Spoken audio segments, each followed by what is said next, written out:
Inox Himachal news में आपका स्वागत है। आप देख रहे हैं हिमाचल दोपहर। आइए जानते हैं क्या है अब तक की बड़ी खबरें। पेड़ कटे, मशीनों का दिया ऑर्डर, अब लगकर रहेगा बिजली महादेव रोपवे।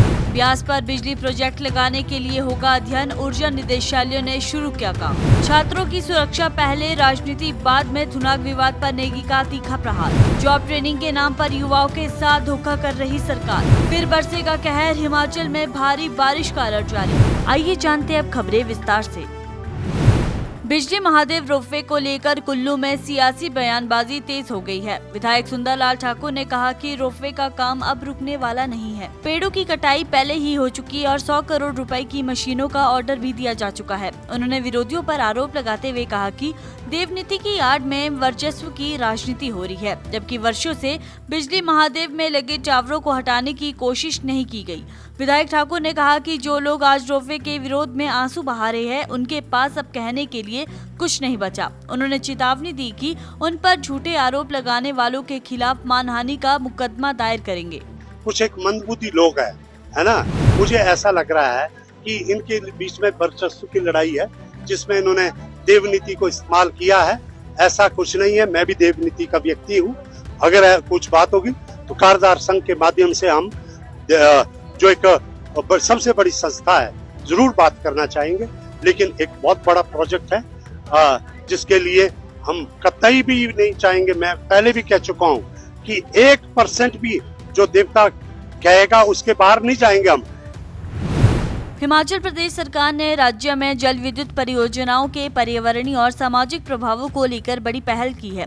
विश्व बैंक द्वारा वित्त पोषित हिमाचल प्रदेश विद्युत क्षेत्र विकास कार्यक्रम के तहत ब्यास नदी पर प्रस्तावित और मौजूदा जल विद्युत परियोजनाओं का गहन अध्ययन कराया जाएगा। ऊर्जा निदेशालय को इसकी जिम्मेदारी सौंपी गई है, जिसने इसके लिए परामर्श सेवाएं आमंत्रित की है। वर्ल्ड बैंक ने 2023 में हिमाचल के लिए 2000 करोड़ का ऋण स्वीकृत किया था, जिसमें से इस अध्ययन के लिए 1600 करोड़ बैंक देगा, जबकि 400 करोड़ राज्य सरकार वहन करेगी। इस 5 वर्षीय योजना का बजट साल 2028 तक तय है।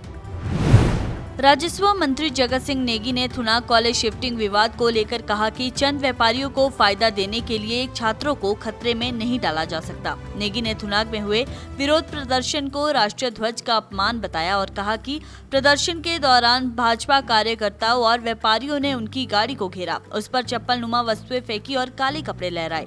उन्होंने चेताया कि इस कृत्य पर देशद्रोह की कार्रवाई हो सकती है। नेगी ने बताया कि कॉलेज को सुरक्षित स्थान पर शिफ्ट करना बच्चों की सुरक्षा के लिहाज से जरूरी था, क्योंकि छात्रों ने खुद भी पुराने स्थान पर लौटने से इनकार किया था।